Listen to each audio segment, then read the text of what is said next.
कुलमानजीसँग भेट भयो 1 घण्टा हामी बस्यौं हैन तर त्यहाँनिर उहाँले के भन्दै हुनुहुन्थ्यो भन्दाखेरि यो यसको पछाडी बालनको ठुलो उ छ उहाँको अनुमति बिना अथवा उहाँको कन्सेन्ट बिना केही पनि हुँदैन he is the main card भनेर उहाँले भन्नु तर उहाँ त क्याबिनेटमा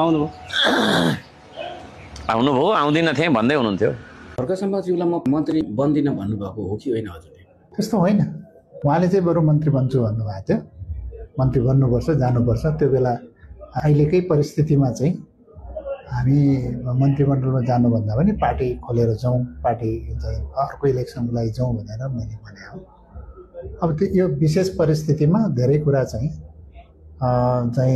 त्यहाँ सरकारको जिम्मेवारी, अब देशको एउटा जिम्मेवारी, जेनजीका साथीहरूको पनि एउटा अनुरोध र प्रधानमन्त्रीको सम्मान्य प्रधानमन्त्रीको पनि विशेष अनुरोधमा हामी मन्त्रीमण्डलमा गएका।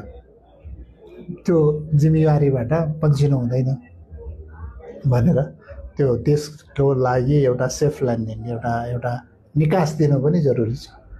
त्यो भएर गएका हौँ। अब त्यसमा मन्त्री हुनु हुँदैन, मन्त्री खानु हुँदैन अथवा चाहिँ यसलाई कुनै किसिमको त्यस्तो किसिमको छलफल भएको थिएन। अब उहाँले नै चाहिँ मन्त्रीमा अगाडि पायो भने अगाडि मन्त्रीमण्डलमा गएरै पनि केही कन्ट्रिब्युसन केही चाहिँ योगदान गर्न सकिन्छ भनेर भन्नुभएको थियो। भएको कुरा चाहिँ यति हो।